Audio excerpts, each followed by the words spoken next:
let's talk a little bit about what's going on with Tony DeAngelo, Jack.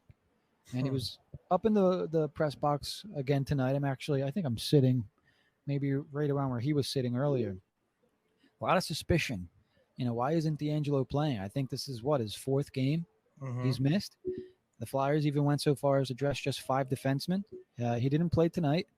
Neither did Nick Seeler. Tonight, I think, was York, Sanheim, Provorov. Help me out here. Adam Yinning. They're Kidding. saying Yeah. Yinning, but it's Yinning. So that's four. Um, help me out. Who am I missing? York. You see where's the line? Ristolainen was out there. Yeah.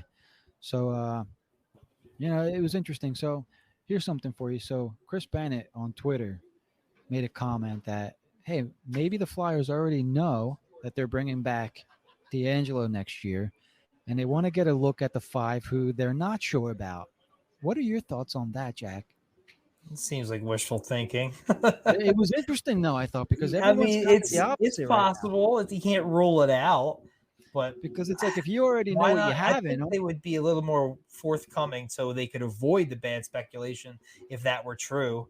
But I'm not saying it's not. I just feel like the team, if it is, the team should like say something positive. Christ. well, it's interesting. I mean, and some of these guys play games too. Like don't forget about that. Like Tortorella, like I have to take Tortorella at his word, like because I do that Mhm. with the positive things, so I have to do that with the negative things, right? I'm not going to sit here and assume. Um, he said he hasn't spoken to him, which is interesting. Whether I believe that or not, I'm not sure. Hmm. Um, but I will say this. So I looked to my right tonight and I saw Nick Schultz uh, having conversations with Tony DeAngelo throughout that first period. And we remember Nick Schultz is a former Flyer.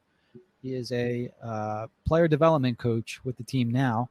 And what was Nick Schultz known for, Jack? He was known for defense. He was a stay-at-home guy, right? Blocking shots, taking the body, toughing corners, things like that. What is Tony DeAngelo not great at? Playing defense, right? So now you have your former Flyer defenseman, current uh, player development guy sitting next to Tony DeAngelo in the box, who is a very good offensive defenseman. Tortorella's complimented him multiple times throughout the year. It's one of the best first passes out of the zone in the entire NHL. And he's got him in the box watching a game with Nick Schultz. There's a lot of speculation, Jack, and it's pure rumors, by the way, that Tony DeAngelo could be traded this offseason. He could be bought out. That's being totally made up. None of that is coming from anywhere, and it's not factual. It's all rumor. So what I saw tonight, and we didn't really speculate on this our last show. I don't think, because the way I am, I kind of like to let things play out a little bit. All right, Tony DeAngelo is watching from the box. My initial impression, like I'm not going to overreact to that. He's sitting in the box. He's watching games. He's getting paid $5 million a season. He's under contract for another year. And if they were going to trade him, it would have been trade deadline, and they weren't really close to moving him anywhere. So, if you're trying to showcase a guy, you play him. You don't sit him in the press box. So, like, a lot of people are out there contradicting themselves.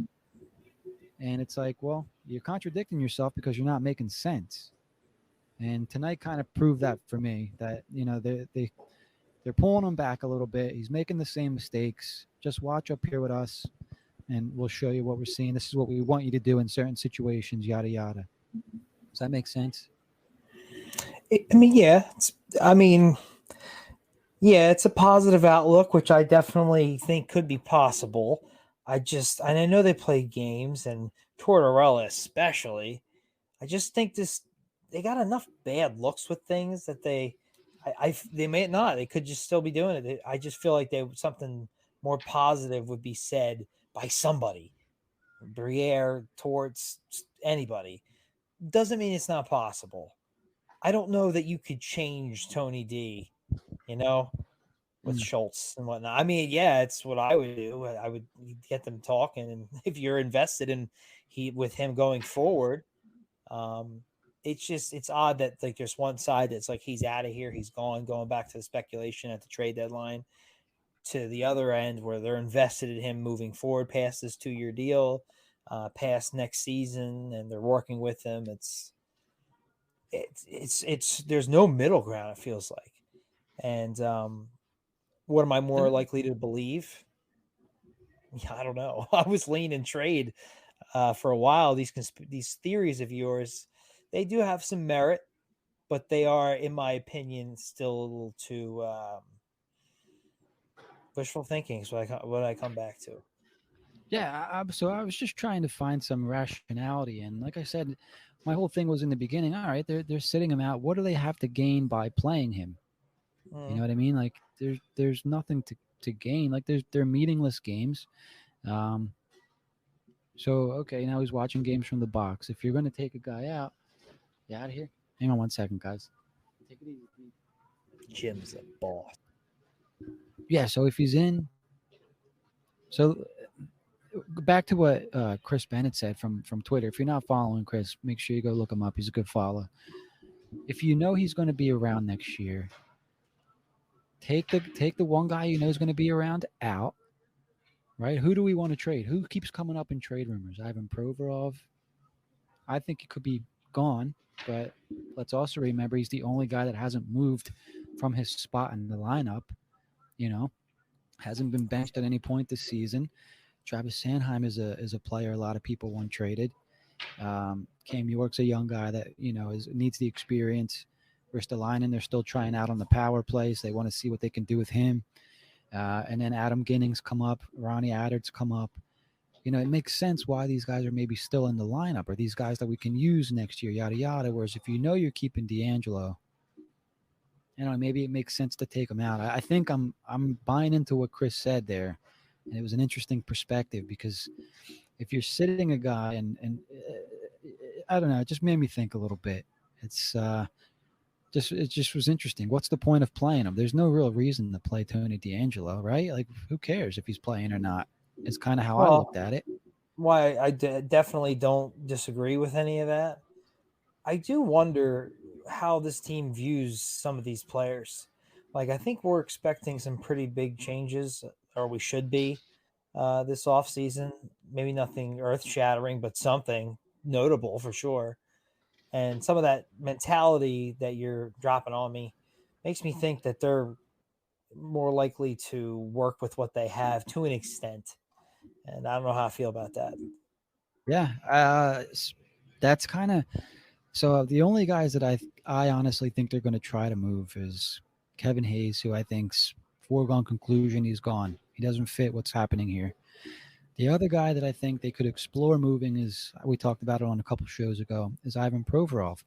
Other than those two guys, and the guys that drop off the roster naturally, and Braun, JVR, whoever else, those are the only two guys that I honestly see them actively trying to move. I don't. Tony DeAngelo to me is a guy they trade at next year's trade deadline.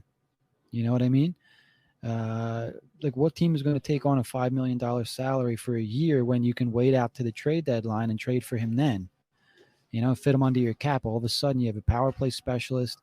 It's Tony DeAngelo is a very valuable player on a good team, as he showed with Carolina last year. So I think he's an asset. Maybe they hang on to till next year's trade deadline.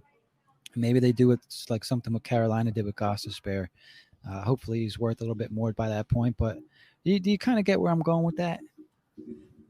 I mean, and is that really what we expected?